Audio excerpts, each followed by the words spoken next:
welcome back to the channel and today we'll be starting eighth chapter that is body movements। आज हम बात करने वाले हैं हमारी बॉडी में होने वाले डिफरेंट टाइप के मूवमेंट्स की।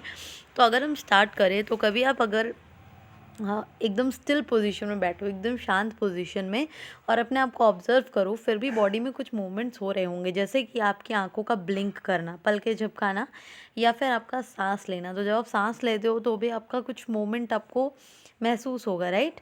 सो बॉडी में बहुत से टाइप के मूवमेंट्स होते हैं। जैसे लिखने के लिए आपको कुछ मूवमेंट्स की रिक्वायरमेंट होती है, जैसे आपकी फिंगर्स मूव करती हैं, आपकी थम्स में मूवमेंट होता है, आपके पूरे हैंड में मूवमेंट होता है। सो इस तरीके से बॉडी पार्ट्स में डिफरेंट डिफरेंट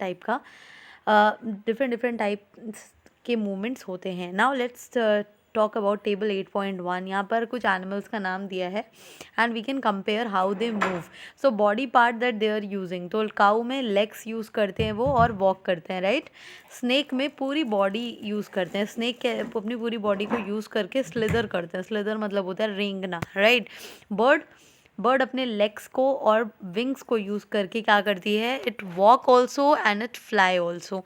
सो बर्ड के यहाँ पर we can say like bird can have two type of movements, flying also and walking as well. So there are few kind of movements जिसमें हम walk, run, fly, jump, creep, crawl, slither and swim, ये सारे movements हैं। अच्छा, movements में होता क्या है, movement में हम प्लेस A से प्लेस B की तरफ जाते हैं, राइट, और फिर B से A की तरफ, मतलब हम अपनी जगह को छोड़ के एक नई जगह जाते हैं और नई जगह से वापस उस जगह पे आ जाते हैं। तो उस तरीके से इसी को हम मूवमेंट कहते हैं। मूवमेंट बहुत इंपॉर्टेंट है ह्यूमंस के लिए भी और एनिमल्स के लिए भी। नाउ लेट्स टॉक अबाउट कि ये जो मूवमेंट्स हैं ये हम किसकी वजह से कर पाते हैं, ठीक है। हाँ, what human body has, special क्या है ह्यूमन बॉडी में जिसकी वजह से मूवमेंट्स करते हैं। तो human body and it's movements के बारे में पढ़ेंगे। तो मूवमेंट्स के लिए अगर मैं किसी से पूछूं कि हमारी बॉडी में एक मूवमेंट कैसे हो जाए, सबसे पहले आपका आंसर आएगा लेग्स। पैरों का यूज़ करके हम चलते हैं, ठीक है, लेकिन और भी टाइप के मूवमेंट्स होते हैं, और लेग्स के अंदर भी कौन सी चीज़ है जिसकी वजह से हम मूव कर रहे हैं, that we will be learning in this chapter. चलो अब हम बात करते हैं, ठीक है। एक एक्टिविटी देखते हैं। एक्टिविटी 1 में देखो, देयर इज़ अ बॉय और उसने क्या किया, अपने हाथ पे एक स्केल बांध ली है, लाइक सीधा सीधा स्केल कह लो, आप एक बार कह लो, इसको बांध लिया। अब क्या ये हाथ अपना मोड़ सकता है, ये अपना हाथ इस पोजीशन में ला सकता है? तो आंसर है नहीं, वो नहीं कर सकता। रीज़न क्या है, क्योंकि अब उसका हाथ एकदम स्ट्रेट बंध चुका है, राइट। तो अगर आप ये सोचो कि हमारी बॉडी में कोई एक ऐसा स्ट्रेट सा बोन हो, हड्डी जिसे हम कहते हैं, तो क्या हमारी बॉडी में मूवमेंट होगा, हाथों में मूवमेंट होगा? आंसर है नो, कोई भी मूवमेंट पॉसिबल नहीं हो पाएगा। फिर इस कंडीशन में तो हड्डी टूट जाएगी ना अगर आप मोड़ने की कोशिश करोगे। तो अब हम यहाँ पे पढ़ने वाले हैं कुछ, ये टेबल हम बाद में फिल कर सकते हैं।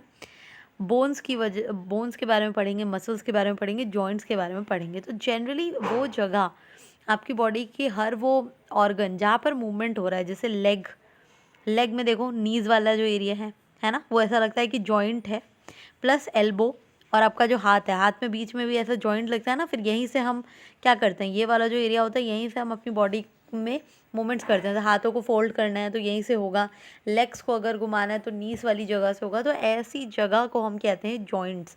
यहाँ पर क्या हो रहा होता है, एक्चुअली यहाँ पर जॉइंट हो रहा होता है, राइट, यहाँ से यहाँ जॉइंट हो रहा है। तो ये जो चीज़ है ये हमारे हाथों को फ्लेक्सिबल बनाती है कि हमारा हाथ मूव कर सके। चलो पहला जॉइंट हम देखते हैं, that is ball and socket joint. अच्छा, बोन्स की खासियत क्या है कि बोन्स स्ट्रांग होती हैं और इन्हें बेंड नहीं किया जा सकता, ठीक है। तो इनको जॉइंट के थ्रू हम क्या कर सकते हैं, घुमा ज़रूर सकते हैं।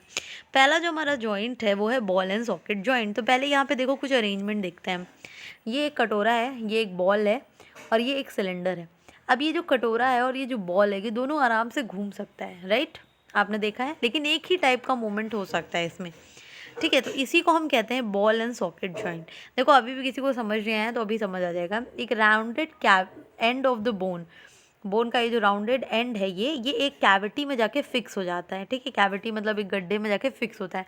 इस तरीके के जॉइंट को हम बॉल एंड सॉकेट जॉइंट कहते हैं। बिल्कुल इस तरीके की, ये है हमारी हिप बोन, ठीक है, और ये है हमारी बॉल एंड सॉकेट जॉइंट। जहाँ से आपका पैर ना शुरू हो रहा होता है, वो वाला जो एरिया, वहाँ पे ये बॉल एंड सॉकेट जॉइंट होता है। इसी की वजह से आप अपने जो पैर हैं उसको मूव कर पाते हो, लेग्स हैं उसमें मूवमेंट होता है। So this is called ball and socket joint. Now let's come to pivotal joint. Pivotal joint एक पाइवोट मानो एक fix point, pivot is a fix point, अगर ये एक फिक्स पॉइंट है तो उसे हम पाइवोट कह सकते हैं, ठीक है। तो ये एक फिक्स पॉइंट होता है, या पॉइंट कह लो या जॉइंट कह लो।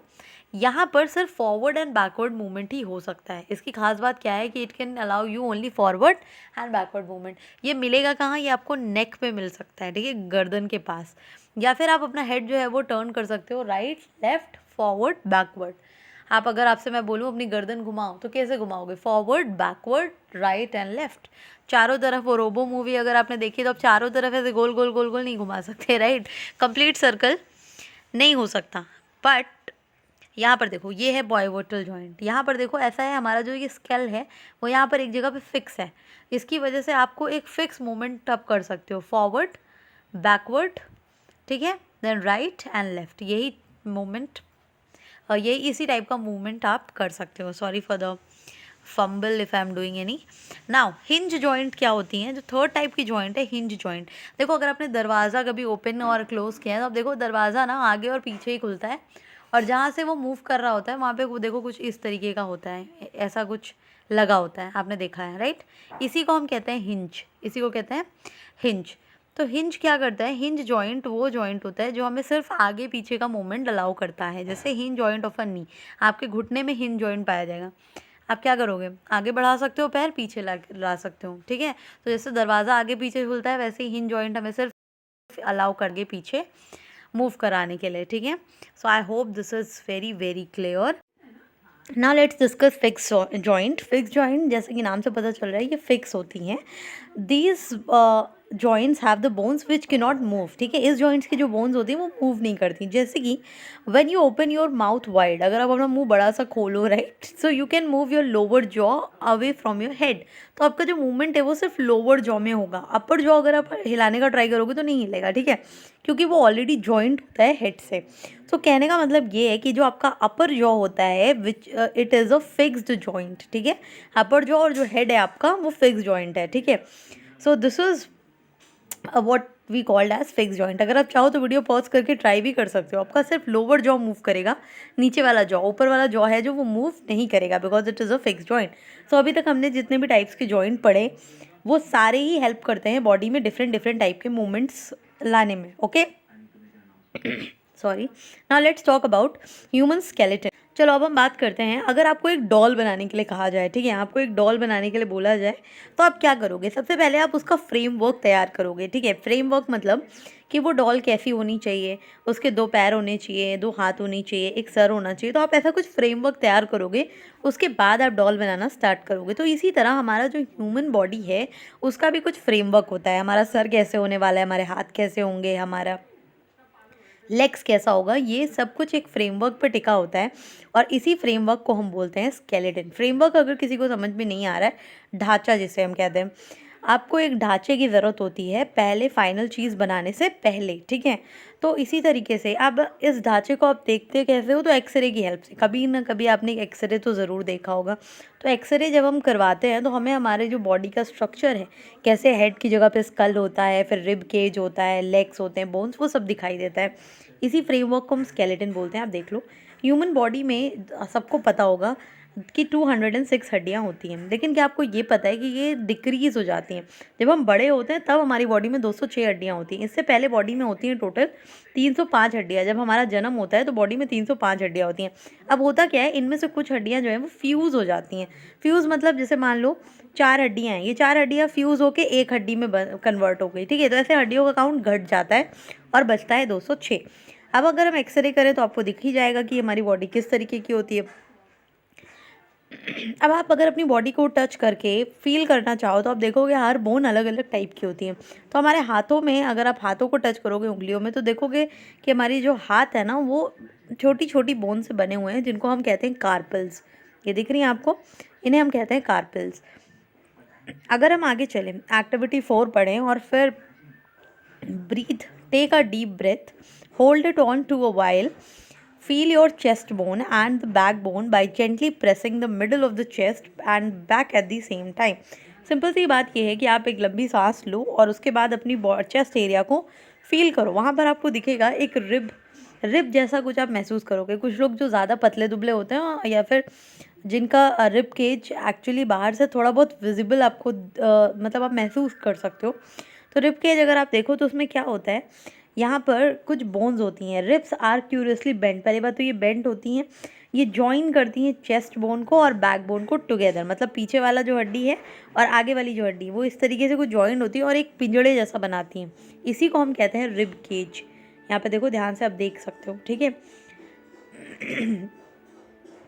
अब अगर हम आगे बढ़ें तो आगे अगर हम देखेंगे रिब केज हो गया। अब पीछे वाली जो हड्डियाँ होती है जिसकी वजह से हम बॉडी को मूव कर पाते हैं, बेंड कर पाते हैं, उसको हम कहते हैं बैकबोन। अगर आपके फ्रेंड के पीछे स्केल बांध दी जाए, मान लो एक ऐसे लकड़ी बांध दी जाए, स्केल बांध दी जाए, उससे बोला जाए चलो अब झुको, तो क्या झुकना पॉसिबल होगा? तो आंसर है नहीं। एक सीधी चीज़ को आप झुका नहीं सकते, तो उसके लिए हमें कुछ वैसे फ्लेक्सिबल सी चीज़ चाहिए। तो बॉडी में फ्लेक्सिबल सी चीज़ क्या है हमारे पास? वो है वर्टिब्रे, ठीक है। वर्टिब्रे में या फिर आप इसे बैकबोन भी कहते हो, वर्टिब्रे के साथ साथ बैकबोन भी, ये कुछ इस तरीके की होती है। देख अगर आप जूम करके देखो ना तो ये और छोटी छोटी हड्डियों से बनी होती हैं जिनको हम एक्चुअल में वर्टिब्रे कहते हैं, ठीक है। तो आपकी जो बैकबोन है वो बहुत छोटी छोटी हड्डियों से मिलकर बनी है जिसको हम कहते हैं वर्टिब्रे, और ये जिसमें होती है उसी को वर्टिब्रेट कहते हैं, अगर आपको पता हो तो। Structure which helps you to move forward and backward that is called backbone, ठीक है। ये वर्टिब्रे छोटी छोटी बोन से मिलके बनी होती है आपकी बैकबोन, इसी बोन्स को वर्टिब्रे कहते हैं, और ये होती है टोटल 33, ठीक है। ये पूरे स्ट्रक्चर में कितनी वर्टिब्री हैं? तो टोटल 33 वर्टिब्री हैं। और जो ये हमारा रिब केज होता है ना वो इन्हीं बोन से जुड़ा हुआ होता है, इसीलिए तो एक केज जैसा बनता है। फिर अगर हम अपने हाथों को एक दीवार की तरफ, मतलब दीवार को अगर आप पुश करने का ट्राई करो तो या फिर शोल्डर बोन कह लें, वो महसूस होगी, ठीक है। तो यहाँ पर जो हमारे शोल्डर के पास बोन होती है ना उसको हम शोल्डर बोन कहते हैं। पेल्विक एरिया, हमारे जो स्टमक, हमारे जो पेट होता है ना स्टमक, उसके नीचे का जो एरिया होता है उसको हम पेल्विक रीजन बोलते हैं, क्योंकि वहाँ पर पाई जाती हैं हमारी पेल्विक बोन्स। वो कुछ इस तरीके का स्ट्रक्चर बनाती हैं। यहाँ देखो यहीं पर हमने पढ़ा था ना बॉल एंड सॉकेट जॉइंट, सो कुछ इस तरीके का एरिया बन के हमारा पेल्विक एरिया बनाता है, ठीक है। फिर आता है हमारे हेड स्कल, सबने देखा होगा, सबने पढ़ा होगा, है ना, इस तरीके का कुछ, इसमें हमारे दांत होते हैं। तो आपने स्कल तो ऑब्वियसली देखा भी होगा और पढ़ा भी होगा। अब हम बात करते हैं कुछ ऐसे हिस्से की जो कि काफ़ी सॉफ्ट होता है और बोन की तरह हार्ड नहीं होता है, तो इसे आप बोलते हैं कार्टिलेज। जैसे कि आपका कान का ऊपर वाला हिस्सा और कान के नीचे वाला हिस्सा। अभी अगर आप अपने कान को टच करो तो क्या करोगे? कान आपका मुड़ सकता है ना बहुत ईजिली, क्यों? क्योंकि वो कार्टिलेज का बना हुआ है। तो कार्टिलेज एक ऐसा सॉफ्ट सब्सटेंस होता है जो बोन से के कंपैरिजन में बहुत सॉफ्ट होता है और वो मुड़ सकता है, ईजिली मुड़ सकता है। कार्टिलेज को जॉइंट्स में भी पाया जाता है, ठीक है। ये जैसे ये 2 जॉइंट्स है तो यहाँ पर आपका कार्टिलेज होगा। वो क्या करता है? वो बोन्स को भी प्रोटेक्ट करता है और आपस में घिसने नहीं देता, एक काम ये भी है उसका। और बहुत ईजिली क्या करता है? मूवमेंट को प्रमोट करता है, ठीक है। उसके बाद सबने ये तो कभी ना कभी किया ही होगा, ताकत चेक करने के लिए आपने अपने मसल्स दिखाए होंगे, है ना। तो मसल्स जिसे आप बाइसेप ट्राइसेप कहते हो, ठीक है, ये क्या है? ये मसल्स हैं। मसल्स क्या होती हैं? They are generally they aids in movement, right? The muscles bulge due to contraction, जो contraction की वजह से जब आप खींचोगे, तनाव दोगे तो मसल्स फूल जाती हैं, उसी को आप कहते हो देखो हाउ मेरी मसल्स कैसी हैं। या फिर आप ताकत नापने में भी you can use this kind of trick. And उसके बाद जैसे ये रिलैक्स होता है वो नॉर्मल स्टेट में आ जाता है, ठीक है। यहाँ पर देखो कुछ पढ़ने वाली चीज़ें। When muscles are contracted they become shorter, stiffer and thicker. Muscles always works in pair. When one of them contract, the bone is pulled towards that direction. The mother muscles relax. So ये simple सी बात है, जब आप contraction relaxation करोगे तो muscles के साथ साथ आपकी बोन्स भी खिंचती हैं और उसकी वजह से मूवमेंट होता है, ठीक है। Muscle can only pull, muscle सिर्फ खिंचाव उत्पन्न कर सकता है, ठीक है, पुश नहीं कर सकता, धक्का नहीं दे सकता। 2 मसल्स काम करके बोन को मूव करती हैं। I hope this is very very clear to you people, ठीक है। That's all for the video. This was the first part of the chapter. Second part will be uploaded soon. So thanks for watching. Please do like, share and subscribe. See you in the next video.